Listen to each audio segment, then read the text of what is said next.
ऐसा कहा जाता है कि डेंगू का जो मच्छर है वो दिन में काटता है और मलेरिया का जो मच्छर है वो रात में काटता है। ये ऐसा क्यों है? कहते हैं कि मच्छर के ऊपर कोई नियम कायदे कानून लागू नहीं होते। जो डेंगू का मच्छर है क्या उसे पहचान सकते हैं? आप अपनी आंखों से देख के क्या समझ पाएंगे कि ये वाला जो मच्छर है ये डेंगू का मच्छर हो सकता है? ये उन लोगों का ज़्यादा काम है जो मच्छरों की स्टडीज़ करते हैं।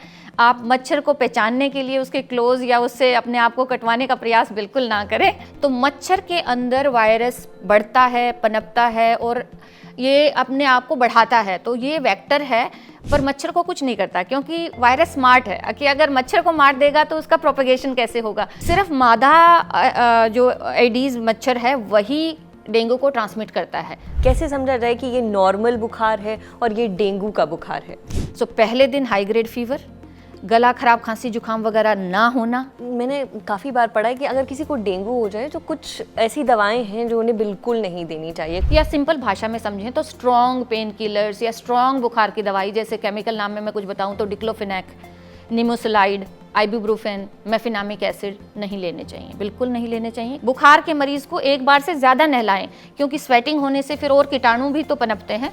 तो हर रोज़ नहाना चाहिए फीवर के पेशेंट को। अगर किसी व्यक्ति को एक बार डेंगू हो जाए तो क्या वो निश्चिंत हो जाए कि अब दोबारा उसको कभी डेंगू नहीं होगा, या बार बार डेंगू हो सकता है? जी, अनफॉर्चुनेटली उसको 4 बार तक डेंगू हो सकता है। क्या कुछ ऐसी गलतियां हैं, ऐसी कॉमन गलतियां जो करनी नहीं चाहिए लेकिन लोग यूजुअली करते हैं डेंगू जब उन्हें होता है तो? हाँ, जो जब डेंगू होता है तो लोग, पता नहीं होता है, बुखार तेज है, दर्द तेज हो रहा है, बर्दाश्त नहीं हो रहा है तो स्ट्रॉन्ग पेन किलर्स ज़रूर ले लेते हैं। तो हमेशा जब भी आते हैं कि डॉक्टर साहब 2-3 गोली तो ली गई, उसके बाद ही टेस्ट करवाया। बुखार उतरने के बाद डेंगू ज़्यादा खतरनाक हो जाता है, ये मिथ है या फैक्ट है? ये फैक्ट है। डेंगू के हर मरीज को अस्पताल में भर्ती होना ही चाहिए, मिथ या फैक्ट? Absolute myth. डेंगू में एंटीबायोटिक दवा लेना ज़रूरी होता है, मिथ या फैक्ट? बड़ा सा मिथ है। अगर आप 20वीं या 22वीं मंजिल पर रहते हैं तो आपको डेंगू का खतरा नहीं है, क्योंकि मच्छर उतनी ऊंचाई तक नहीं उड़ पाते हैं। ये मिथ है या फैक्ट है? ये भी एक मिथ है। बकरी का दूध पीने से डेंगू में प्लेटलेट्स बढ़ जाती हैं। भयंकर मिथ है।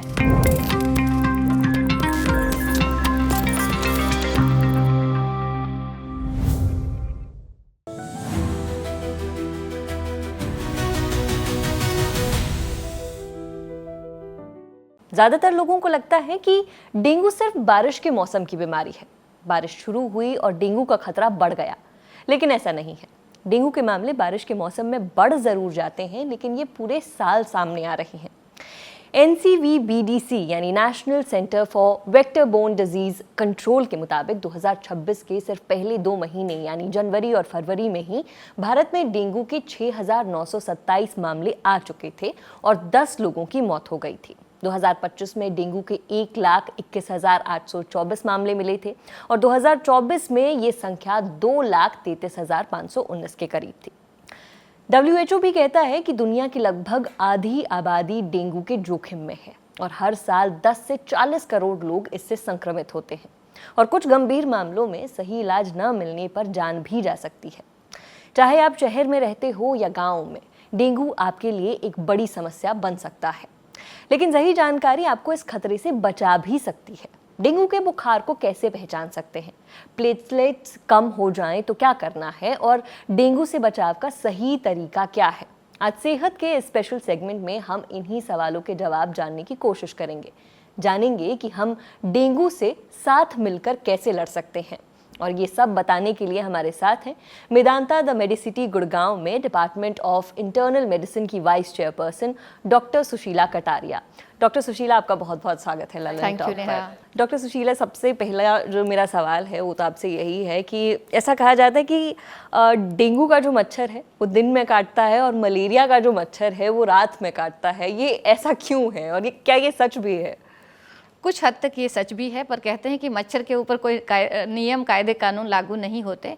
पर जो डेंगू का मच्छर है वो एक अर्बन मच्छर है और उसके इवोल्यूशन में कि वो कैसे पहचानता है अपने टारगेट को, तो वो कुछ विजुअल क्लूज से, कुछ हमारे बॉडी टेम्परेचर से, हमारी कार्बन डाइऑक्साइड लेवल, इन सब से और हमारी मूवमेंट से पहचानता है। सो ये जब रोशनी होती है तो उसको ज़्यादा आसान रहता है अपने टारगेट को पहचानने के लिए। तो इसलिए डेंगू का जो मच्छर है, एडीज़ मच्छर है, वो दिन में ज़्यादा काटता है जी। पर अगर आर्टिफिशियल रोशनी है तो रात में भी काट सकता है।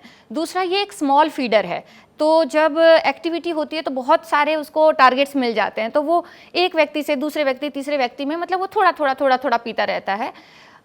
इसके कंपैरिजन में जो एनाफ्लीज मॉस्किटो है वो एक रूरल मच्छर है, और रूरल मच्छर होने के कारण उसको शांति प्रिय, जहाँ पे उसको प्रीडेटर्स ना मिले, कोई और जानवर उसको ना खाए, तो वो रात में काटता है और वो पूरा भरपेट एक ही व्यक्ति से लेता है।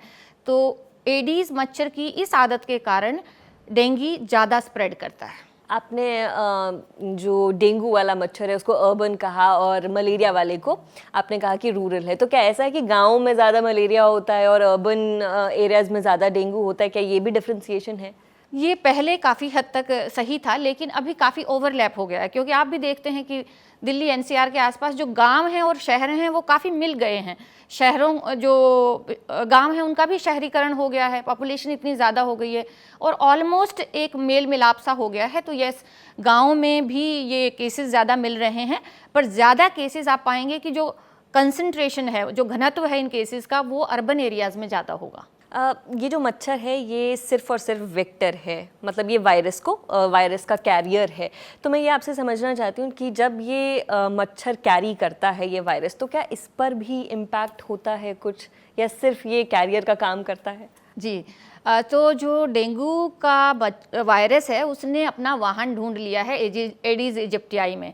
ना सिर्फ उसने उसका अपना वाहन बनाया, तो कैरियर होता है जो सिर्फ एक चीज़ को दूसरी जगह से उठा के बिना किसी इंटरफेरेंस के दूसरी जगह पहुंचा देता है। वेक्टर क्या होता है कि उसमें उस वायरस की जीवन शैली का कुछ ना कुछ अंश होता है। तो मच्छर के अंदर वायरस बढ़ता है, पनपता है और ये अपने आप को बढ़ाता है, तो ये वेक्टर है। इसे हम कंटेजियस नहीं मान सकते कि कंटेजियस नहीं है, ये हवा से मतलब बात करके नहीं फैलता है, ये छूने से नहीं फैलता है, ये इस तरह मेरा पानी आपका पानी पीने से, या मैंने आपका खाना खाया, या हम लोगों ने एक जगह बैठ के खाना खाया, उससे नहीं है। सो कंटेजियस नहीं है, but it is transmitted through the vector. अगर कोई प्रेग्नेंट औरत है तो क्या उनके बच्चे में भी ट्रांसफ़र हो सकता है डेंगू?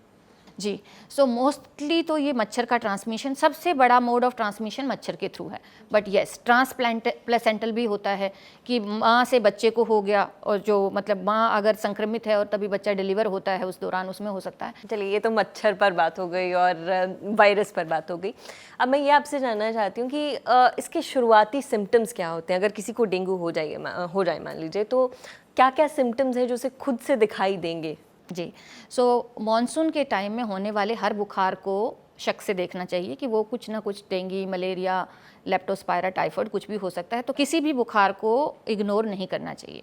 जब हम बात करते हैं कि डेंगू का बुखार साधारणतया कैसा होता है, तो साधारणतया हाई ग्रेड फीवर होता है, पहले दिन ही हाई ग्रेड होता है, मांसपेशियों में बहुत ज़्यादा दर्द होता है, जैसे किसी ने पीट दिया हो इस टाइप का दर्द, आँखों के पीछे दर्द होगा, तो आप आँखें ऐसे ऐसे करेंगे तो उसमें भी दर्द होगा। जी, नौशिया होगा, खाना खाने का मन नहीं करेगा, किसी किसी को दस्त भी हो सकते हैं। फिर बुखार का तीसरा चौथा दिन आता है तो स्किन पिंक होनी शुरू हो जाती है। फिर पाँचवां छठा दिन आता है, तब तक बुखार कम होना शुरू हो जाता है, पर कमजोरी बहुत ज़्यादा रहती है। अब कुछ लोग जिनमें कॉम्प्लिकेशन होती है उसमें डिहाइड्रेशन हो जाती है, बीपी लो हो जाता है, बच्चे दूध पीना कम कर देते हैं, लिवर पे प्रभाव पड़ जाता है, पेशाब कम होना शुरू हो जाता है, कभी कभी इंसान ड्राउजी भी हो जाता है। अगर मैं समझना चाहूँ सिर्फ बुखार से कि कोई बुखार है, और कैसे समझा जाए कि ये नॉर्मल बुखार है और ये डेंगू का बुखार है? सो पहले दिन हाई ग्रेड फीवर, गला खराब, खांसी जुकाम वगैरह ना होना, और आप इतने ज़्यादा आपकी मांसपेशियाँ दर्द कर रही हैं कि आपको बिस्तर से उठना मुश्किल हो रहा है, आपकी आंखों में दर्द हो रहा है, आपका खाने का मन बिल्कुल नहीं हो रहा है, तो ऐसे स्थिति में उसको बिल्कुल इग्नोर नहीं करिए। ये मत सोचिए कि ये 1-2 दिन का वायरल का बुखार है, चला जाएगा। बुखार और दर्द इतना ज़्यादा होता है तो मोस्टली लोगों को लगता है कि पैरासीटामोल से काम नहीं चल रहा, कुछ स्ट्रॉन्ग लेते हैं, आराम चाहिए। ऐसा बिल्कुल नहीं करना चाहिए। क्या डेंगू के कोई लॉन्ग टर्म सिम्टम्स भी हैं? सो ये अच्छी बात है कि डेंगू के कोई लॉन्ग टर्म सिम्टम्स जैसे चिकनगुनिया के या हमने कोविड के टाइम में देखे उसके नहीं हैं, पर हाँ, एक बार संक्रमित होने के बाद व्यक्ति को ठीक होने में 10 दिन कम से कम और अपनी शक्ति वापस लाने में पूरा महीना लग सकता है। मैंने काफ़ी बार पढ़ा है कि अगर किसी को डेंगू हो जाए तो कुछ ऐसी दवाएं हैं जो उन्हें बिल्कुल नहीं देनी चाहिए, ख़ास तौर पर जो बुखार की दवाएं हैं, कुछ दवाएं जो अवॉइड की जानी चाहिए। अगर आप बता पाएँ कि कौन सी दवाएं हैं जो बिल्कुल नहीं देनी चाहिए अगर किसी को डेंगू हो तो? क्योंकि आप जानते हैं कि डेंगू में एक इम्पॉर्टेंट काम होता है प्लेटलेट्स का कम होना और ब्लीडिंग होना। तो जो दवाइयाँ हमारे ब्लीडिंग बढ़ा सकती हैं, जिनको हम एनसेड्स बोलते हैं, non steroidal anti inflammatory drugs, या सिंपल भाषा में समझें तो स्ट्रॉन्ग पेन किलर्स या स्ट्रॉन्ग बुखार की दवाई, जैसे केमिकल नाम में मैं कुछ बताऊं तो डिक्लोफिनेक, निमोसिलाइड, आइबुप्रोफेन, मेफिनामिक एसिड नहीं लेने चाहिए, बिल्कुल नहीं लेने चाहिए, क्योंकि ये कॉम्प्लिकेशन का रेट बढ़ा देते हैं। दूसरा, कभी कभी क्या होता है कि बुखार उतर नहीं रहा है, चलो इंजेक्शन लगवाते हैं, तो इंट्रामस्कुलर इंजेक्शन कूल्हे में या हाथ में बिल्कुल नहीं लगवाएं, क्योंकि वहाँ पे हेमेटोमा, ब्लड का क्लॉट बनने के चांसेस हो जाते हैं। सो बुखार कितना ही तेज क्यों ना हो, आप फ्रीक्वेंटली पैरासीटामोल ले लीजिए, हर 4 घंटे में लीजिए। पेशेंट को पूरा नीचे से ऊपर तक नहला दीजिए, शावर दीजिए, अच्छे से हाइड्रोथेरेपी करिए। हम ये भी देखते हैं कि कई बार स्पॉन्जिंग के नाम पे हम 2 रुमाल यहाँ पे और 2 रुमाल यहाँ पे रख देते हैं, ऐसा नहीं। एक पूरा चद्दर को गीला करिए, पेशेंट को ऊपर से नीचे तक ढकिए, फिर उसे निचोड़ते रहिए, फिर करिए, पंखा चला दीजिए, उससे भी टेम्परेचर कम हो जाएगा। एक ये मिसकंसेप्शन भी रहता है कि भाई इनको पंखे पे में रखें कि नहीं रखें, कहीं हवा लग जाएगी, नहीं, ऐसा कुछ नहीं। नहलाएं या नहीं नहलाएं, बुखार के मरीज को एक बार से ज़्यादा नहलाएं, क्योंकि स्वेटिंग होने से फिर और कीटाणु भी तो पनपते हैं। तो हर रोज़ नहाना चाहिए फीवर के पेशेंट को, पंखे एसी में रहना चाहिए, पूरा स्पॉन्जिंग करना चाहिए। ये एक नई बात मुझे मालूम पड़ी, क्योंकि अक्सर कहते हैं कि अगर बुखार है तो नहाओ मत या बाहर मत निकलो, ज़्यादा हवा में मत जाओ, लेकिन आप कह रही है एसी में बढ़िया रहिए और नहाइए भी, नहाइए भी, पंखा लगाइए, जैसी घर में व्यवस्था है उस हिसाब से रहिए। जी। हम लोग प्लेटलेट्स की भी बात कर रहे थे डॉक्टर सुशीला। आमतौर पर जब किसी पेशेंट को डेंगू होता है तो प्लेटलेट्स को लेकर सब लोग बहुत कंसर्न्ड हो जाते हैं, लेकिन एक्सपर्ट्स कहते हैं कि प्लाज्मा लीकेज एक ज़्यादा गंभीर समस्या है। तो पहले तो मैं चाहूँगी कि आप हमारे जितने भी ऑडियंस हैं उनको समझाइए कि ये प्लाज्मा लीकेज होता क्या है और ये क्यों ज़्यादा सीरियस है। पहला आपका सवाल था कि क्या प्लेटलेट ही, मतलब लोग सोचते हैं डेंगू मतलब लो प्लेटलेट, और प्लेटलेट को ऊपर करने का कोई ना कोई निदान ढूंढते रहते हैं जी। प्लेटलेट लो होना डेंगू के बहुत सारे सिम्टम्स में से एक सिम्टम है, और प्लेटलेट घटना और बढ़ना एक स्वाभाविक प्रक्रिया है। बुखार के शुरुआत से लेके 9वें दिन तक पेशेंट्स के प्लेटलेट घट के अपने आप बढ़ने शुरू हो जाते हैं। तो 9वें 10वें दिन कोई डेंगू का मरीज ऐसा नहीं होगा जिसके प्लेटलेट्स नहीं बढ़ रहे हैं। बहुत लो प्लेटलेट के साथ भी डेंगू का मरीज बिल्कुल स्टेबल हो सकता है, और हाई प्लेटलेट का पेशेंट भी सिक हो सकता है। आपने पूछा कैपिलरी लीक फिनोमेना क्या होता है। जब डेंगू का वायरस हमारी बॉडी में जाता है तो हमारी प्रतिरोधी क्षमता और डेंगू का वायरस आपस में लड़ाई करते हैं, एंटीबॉडीज़ बनते हैं, और वो कभी कभी वो लड़ाई थोड़ी सी हेवाए चली जाती है, गलत चली जाती है, तो वो कॉम्प्लेक्सेस हमारी छोटी छोटी कैपिलरीज में जमा हो जाते हैं, और कैपिलरी के सोचो बांध खुल जाते हैं, वो छोटी छोटी सेल्स हैं, वो एक दूसरे से जुड़ी हुई हैं जी। नॉर्मली बहुत ब्यूटीफुल काम करते हैं, जो ज़रूरत की चीज़ है वो पार जाती है, जो चीज़ नहीं निकलनी चाहिए वो नहीं निकलती। पर क्या होता है जब वो कॉम्प्लेक्स बनता है तो ये सोचिए इनके बॉन्ड लूज हो गए तो सारा प्लाज्मा, सारा आपका प्रोटीन बाहर निकलता है, चेहरा सूज जाता है, उंगलियां सूज जाती हैं, फिंगर्स में रिंग टाइट हो जाती हैं, पैर सूज जाते हैं, पेट में पानी जी, फेफड़े में पानी, और सांस आना हो जाता है। तो पेशेंट लगता तो ऐसे इसमें कितना ज़्यादा पानी है गलत जगहों पे। ब्लड वेसल्स में क्या है, वही पानी खून से बाहर निकला है, तो हीमो कंसंट्रेशन मतलब खून हो जाता है गाढ़ा, खून हो जाता है टाइट। तो किसी भी अगर डेंगू के मरीज़ का हीमोग्लोबिन बढ़ रहा है तो ये एक बहुत इंपॉर्टेंट वार्निंग साइन है। खुश नहीं हुई है कि अरे खून बढ़ गया, कल 11 था 13 हो गया। खून हो जाता है थिक, बीपी हो जाता है कम, इससे होते हैं ऑर्गन फेल। तो ये है कैपिलरी लीक, कि हमारा ही खून का प्लाज्मा हमारे खून में ना रह के हमारे टिश्यूज़ में फैल जाता है। मैं स्टेजेस पर भी बात करना चाहती हूँ डॉक्टर सुशीला, क्या क्या स्टेजेस होते हैं और कब समझना चाहिए कि अब ये डेंगू जो है ये काफ़ी ज़्यादा सिवियर हो गया है। जी, पहला होता है फेब्राइल फेज़, मतलब बुखार का फेज़, जैसा नाम है। ये रहता है 3 से 5 दिन तक। बुखार हुआ, मांसपेशियों में दर्द हुआ, ये हमने जो बात की। जब बुखार उतरता है तो कई बार ये गलतफहमी हो जाती है कि अब तो बुखार उतर गया, अब हम हो गए हैं ठीक। पर सबसे ज़्यादा डेंजरस फेज़ होता है, हम कहते हैं डेफरवेसेंस के 2 दिन बाद। बुखार उतरने के बाद के 48 घंटे सबसे क्रिटिकल होते हैं, क्योंकि यही समय होता है जिसमें कि कैपिलरी लीक फिनोमेना होता है। अगर किसी को पेट में तेज़ दर्द हो रहा है, बार बार उल्टी आ रही है, 4 घंटे में 2 बार से ज़्यादा उल्टी आ चुकी है, बच्चे ने दूध लेना बंद कर दिया है, बिल्कुल लिस्टलेस हो गया है, पेशाब आना कम हो गया या पेशाब का रंग डार्क हो गया, ये वार्निंग साइंस हैं। इमीडिएटली ऐसे व्यक्ति को, ऐसे बच्चे को हॉस्पिटल लेके जाना चाहिए। कब कितना सिवियर डेंगू हो कि डेथ के चांसेस जो हैं बढ़ जाते हैं, उसके बारे में थोड़ा सा समझाइए। जी, लिटरेचर में या जैसे हम देखते हैं ओवरऑल मोर्टेलिटी 1% है, मतलब 100 लोग संक्रमित होंगे तो उसमें एक व्यक्ति की जान जा सकती है।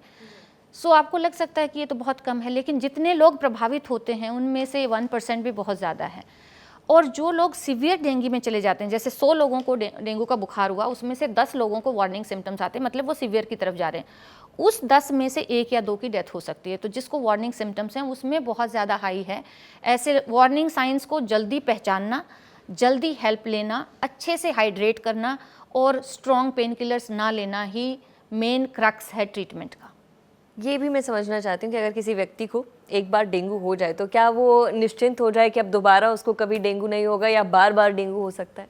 जी, अनफॉर्चुनेटली उसको 4 बार तक डेंगू हो सकता है। तो जो डेंगू वायरस है उसमें हम कहते हैं उसके 4 सीरोटाइप्स हैं, डेन 1, 2, 3, 4। तो मतलब आपको अगर एक से हो गया तो उसके लिए तो आपको लाइफ लॉन्ग इम्यूनिटी आ गई है, लेकिन दूसरे, तीसरे और चौथे के लिए नहीं है।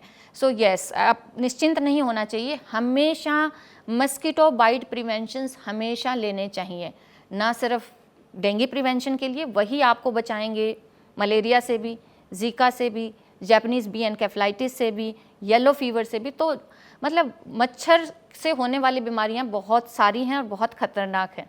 इलाज की अगर हम बात करें तो इलाज क्या है डेंगू का? डेंगू के जैसे हमने बात की कि 90% मरीज़ क्लासिकल डेंगू होते हैं या विदाउट वार्निंग सिम्टम्स होते हैं, जिसमें समस्या बॉडी पेन और बुखार का है। सिंपल पैरासीटामोल बुखार के लिए, हाइड्रोथेरेपी मतलब स्पॉन्जिंग या शावर लेना बुखार उतारने के लिए, और अच्छा हाइड्रेशन करना मतलब तरल पदार्थ खूब लेना, पानी, नींबू पानी, नारियल पानी, ORS, लस्सी वगैरह, जो भी जिसको पसंद है। साधारण मात्रा से कम 1 से 1.5 लीटर ज़्यादा लेना, क्योंकि बुखार में आप पसीना आता है, इनसेंसिबल लॉसेस भी होते हैं। वार्निंग साइंस को समय पे पहचानना, जैसे बार बार उल्टी आना, पेट में दर्द होना, बच्चे का लिस्टलेस हो जाना, बच्चे का फीड होना बंद हो जाना, या ड्राउजी हो जाना, सांस लेने में तकलीफ होना। अगर आप अपना सीरियल हीमोग्लोबिन करवा रहे हैं तो हीमोग्लोबिन का बढ़ना या ब्लड प्रेशर का घटना या बीच के पल्स प्रेशर का कम होना, इनमें से अगर कोई भी लक्षण है तुरंत हॉस्पिटल जाना चाहिए। वहाँ जाके भी जो मेन स्टे ऑफ ट्रीटमेंट है वो फ्लूइड्स हैं, मुंह से भी और IV फ्लूइड्स भी, अलॉन्ग विथ क्लोज मॉनिटरिंग। 1% लोग जिनके ऑर्गन डिस्फंक्शन हो जाता है, फिर उनको ऑर्गन सपोर्ट, लिवर के लिए, किडनी के लिए या सांस के लिए ऑक्सीजन देना, इस तरह का ट्रीटमेंट किया जाता है। कोई स्पेसिफिक एंटीवायरल मेडिसिन अभी तक नहीं बनी है जी। जो ट्रीटमेंट है वो सपोर्टिव है, सिम्टोमेटिक है, मतलब जो आपको लक्षण हैं उनका निवारण किया जाता है, आपके ऑर्गन्स को सपोर्ट किया जाता है और शरीर को स्वतः ही ठीक होने का मौका दिया जाता है। यानी कि वायरस को खत्म नहीं किया जा सकता, मतलब वायरस को खत्म करने के लिए काफ़ी एक्सपेरिमेंटली कुछ एंटीवायरल और कुछ एंटीबॉडीज पे वर्क हुआ, but nothing is so significant कि वो क्लिनिकल प्रैक्टिस में आए। Main stay of treatment is simple, supportive, symptomatic. तो चलिए, अब आप प्रिवेंशन की बात आप कर ही चुके हैं कि प्रिवेंशन करना चाहिए, तो ये बताइए कि कैसे बचा सकता है कोई व्यक्ति खुद को और अपने आसपास के लोगों को इस डेंगू के मच्छर से? बहुत सिंपल चीज़ करके, सप्ताह में 5 मिनट लगा के। डेंगू को प्रिवेंट करने का जो कार्यक्रम है वो हमें मॉस्किटो ब्रीडिंग की प्रिवेंशन से ही शुरू करना चाहिए। अगर लार्वे स्टेज पे हम मच्छर को जितना ख़त्म कर सकते हैं उतना बाद में फोगिंग से नहीं कर सकते। अब हर हफ्ते अपने घर और मोहल्ले में सर्वे करिए, कहीं पर भी एक घूंट पानी भी स्टेगनेंट नहीं रहना चाहिए। 30 ml पानी, क्लीन वाटर, किसी भी चीज़ में स्टेगनेंट है उसमें मच्छर अंडा दे सकता है, वो लार्वा बन के पूरे हफ्ते में पूरा मच्छर दोबारा बन सकता है। No stagnant water, fully covered clothes, अपने पूरे बच्चों को या खुद को पूरा कुर्ता, पूरा पजामा पहन के चलें, सुबह मॉर्निंग वॉक पे भी, बच्चों को पार्क में भी। मॉस्किटो रिपेलेंट क्रीम भी लगा सकते हैं, मच्छरदानी का इस्तेमाल भी कर सकते हैं जी। और कभी भी ये ना सोचें मैं क्यों, कोई और करेगा, पहल खुद से ही करें, अपने सबको साथ मिलके करें, अपने घर को, अपने मोहल्ले को, फिर अपने शहर को साफ रखें। डेंगू का जो खतरा है घर में लटकी हुई नंगी बिजली की तार, लाइव वायर जितना ही है। We have to be very concern, we have to be cautious, और सिर्फ प्रोएक्टिव भी होना चाहिए, काम भी करना चाहिए, सिर्फ सोचें नहीं। आज ही निकलिए बाहर और अपने घर का सर्वे करिए कि किस गमले में पानी रुका हुआ है, किस मनी प्लांट में पानी रुक सकता है, कहाँ पे टूटा हुआ है, कहाँ खड्डा है, और जहाँ पानी का ड्रेनेज नहीं कर सकते, किसी भी तरह का पुराना यूज़ किया हुआ कोई भी तेल जाके उसमें डाल दीजिए। और ये साफ पानी में ज़्यादा होते हैं? जी, ये साफ़ पानी मतलब यूजली जो हम कहते हैं कि जो गंदा पानी होता है, जो बड़े जो नदी नालों का होता है, साफ़ पानी है, नारियल के खोल में हो सकता है, आपके आइसक्रीम के कप में हो सकता है, आपके टी कप में हो सकता है, या घर में रखे हुए गमले में हो सकता है, या छत के ऊपर कोई नाली ऐसी जा रही है जो बंद हो गई है थोड़ी देर के लिए, बारिश हुई उसमें पानी रुक गया, हमारा ध्यान भी नहीं गया क्योंकि वो एक चुल्लू भर पानी था, ऐसे में भी हो सकता है। मैं डाइट के बारे में भी आपसे पूछना चाहती हूँ कि अगर किसी को डेंगू है तो डाइट वो अपनी कैसी रखे, क्या क्या खाए, क्या क्या प्रिकॉशंस वो ले सकते हैं, क्या उन्हें खाना चाहिए कि डेंगू से वो जल्दी लड़ सकें? हाइड्रेशन, पानी सबसे इम्पॉर्टेंट पेय पदार्थ है। नॉर्मली अगर आपकी पानी की रिक्वायरमेंट 2 से 3 लीटर है तो बुखार होने पर आपकी रिक्वायरमेंट 3 से 4 लीटर हो जाती है। और घर में अवेलेबल जितने भी पेय पदार्थ हैं, जैसे नींबू पानी है, नारियल पानी है, ORS है, लस्सी है, सूप्स वगैरह हैं, ये हो सकते हैं। चाय कॉफ़ी यूजली हाइड्रेट नहीं करते बल्कि डिहाइड्रेटिंग इफेक्ट होता है। आपको कोई महंगा जूस, इंपोर्टेड जूस भी खरीदने की ज़रूरत नहीं, नींबू पानी बनाइए, पिलाते रहिए। ईजिली डाइजेस्ट होने वाला घर का खाना दीजिए। फल जो पेशेंट को पसंद है, यूजली पेशेंट्स को सिट्रिक फल पसंद आते हैं, तो संतरा दीजिए, अंगूर दीजिए, कीवी दीजिए, केला दीजिए, पर ये जरूरी नहीं है कि सिर्फ कीवी ही दें और वो भी इम्पोर्टेंट दें। जो भी फल घर में अवेलेबल है या आसपास अवेलेबल है वो खिलाइए। और पेशेंट यूजली खाना नहीं खा पाते 3-4 दिन तक, तो हल्का मतलब पानी ज़रूर देते रहिए। लिक्विड का, हाइड्रेशन का बहुत ख्याल रखना है। क्या कुछ ऐसी गलतियां हैं, ऐसी कॉमन गलतियां जो करनी नहीं चाहिए लेकिन लोग यूजुअली करते हैं डेंगू जब उन्हें होता है तो? हाँ, जो जब डेंगू होता है तो लोग सबसे पहले तो, क्योंकि पता नहीं होता है, बुखार तेज़ है, दर्द तेज़ हो रहा है, बर्दाश्त नहीं हो रहा है, तो स्ट्रॉन्ग पेन किलर्स ज़रूर ले लेते हैं। तो हमेशा जब भी आते हैं कि डॉक्टर साहब 2-3 गोली तो ली गई, उसके बाद ही टेस्ट करवाया। कई बार इंजेक्शंस भी लगवा लेते हैं। कई बार किसी के कहने पीने पे वो बहुत सारे ऐसे कड़वे जूस पीते रहते हैं जिससे उनकी वॉमिटिंग और बढ़ जाती है और डिहाइड्रेशन का खतरा बढ़ जाता है। आज के टाइम में भी unfortunately it is true that people are going to quacks, hydration का ना करके, ख्याल ना करके, या कभी कभी ये भी होता है कि प्लेटलेट लो हैं तो प्रेशराइज करके एक्स्ट्रा प्लेटलेट ट्रांसफ्यूज़ करवाते रहते हैं, जबकि ये एक स्वाभाविक और टाइम के साथ ठीक होने वाली प्रक्रिया है। अगर आप डे 3 ऑफ इलनेस पे या डे 4 ऑफ इलनेस पे आप कुछ भी दे दीजिए, वो घटेंगी ही घटेंगी, और 7th 8th डे पे वो बढ़ना उसका शुरू हो जाएगा, तो अपने आप ही बढ़ना शुरू हो जाएगा, उसके लिए चिंता नहीं करें। कुछ मिथ्स और फैक्ट्स पर हम बात करेंगे कि क्या ये मिथ है या ये फैक्ट है डेंगू को लेकर। बुखार उतरने के बाद डेंगू ज़्यादा खतरनाक हो जाता है, ये मिथ है या फैक्ट है? ये फैक्ट है कि कन्वालेसेंट फेज में जब डेफरवेसेंस होती है तो उस टाइम पे कैपिलरी लीक का खतरा ज़्यादा है। डेंगू सिर्फ बारिश के मौसम में होता है, सर्दियों में इसका खतरा नहीं रहता? डिपेंड करता है टेम्परेचर पे। साउथ इंडिया से केसेस हमेशा थ्रू आउट द ईयर भी आ सकते हैं, तो अब जब ग्लोबल वार्मिंग हो रही है तो केसेस ज़्यादा लंबे टाइम तक आ रहे हैं, बियॉन्ड मानसून सीजन आ रहे हैं, और उन एरिया से भी आ रहे हैं जिसमें पहले नहीं होते थे, जैसे इंडिया में जम्मू एंड कश्मीर का एरिया। डेंगू के हर मरीज को अस्पताल में भर्ती होना ही चाहिए, मिथ या फैक्ट? Absolute myth. डेंगू के 90% मरीज रेस्ट और हाइड्रेशन से घर पे भी ठीक हो सकते हैं। ओनली अगर वार्निंग सिम्टम्स हैं तो उनको हॉस्पिटलाइजेशन की ज़रूरत है।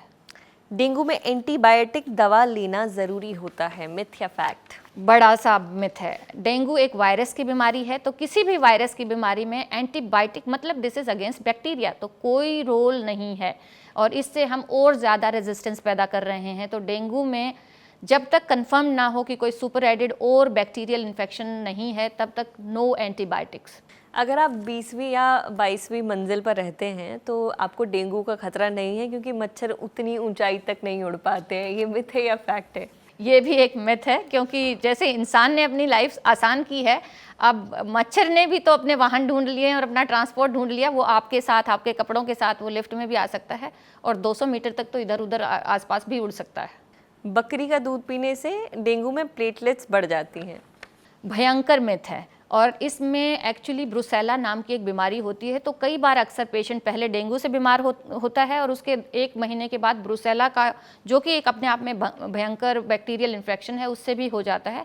सो बकरी का क्या, किसी भी जानवर का अनपॉस्चराइज्ड मिल्क कभी भी नहीं लेना चाहिए, बिना बॉयल किया हुआ दूध कभी नहीं। और पपीते का रस? वो भी जैसे मैंने कहा, प्लेटलेट बढ़ना ना तो बीमार डेंगू की खतरे का वो पैमाना है, और ये स्वतः ठीक होने वाली प्रक्रिया है। तो आप कुछ करिए ना करिए, जो भी चीज़ आप 7वें 8वें दिन करेंगे ऐसा लगेगा कि वो काम कर रही है, और जो भी चीज़ आप दूसरे तीसरे दिन करेंगे तो लगेगा वो काम नहीं कर रही है। जैसे ही प्लेटलेट्स गिरे तुरंत प्लेटलेट्स चढ़ा देने चाहिए, मिथ या फैक्ट? बहुत बड़ा मिथ है। WHO के आधार से भी प्लेटलेट कब चढ़ानी चाहिए? अगर किसी को सिग्निफिकेंट ब्लीडिंग हो रही है तभी। हल्के फुल्के नाक से ब्लीडिंग, गम ब्लीडिंग, मेंस्ट्रुअल ब्लीडिंग में भी प्लेटलेट ट्रांसफ्यूजन की ज़रूरत नहीं है। सो डेंगू के जितने भी केसेस होते हैं हार्डली किसी को प्लेटलेट ट्रांसफ्यूजन की ज़रूरत होती है। अगर सिग्निफिकेंट ब्लीडिंग है तो भी उसमें हम ब्लड ही रिप्लेस करते हैं। So blood platelet transfusion is very rarely required.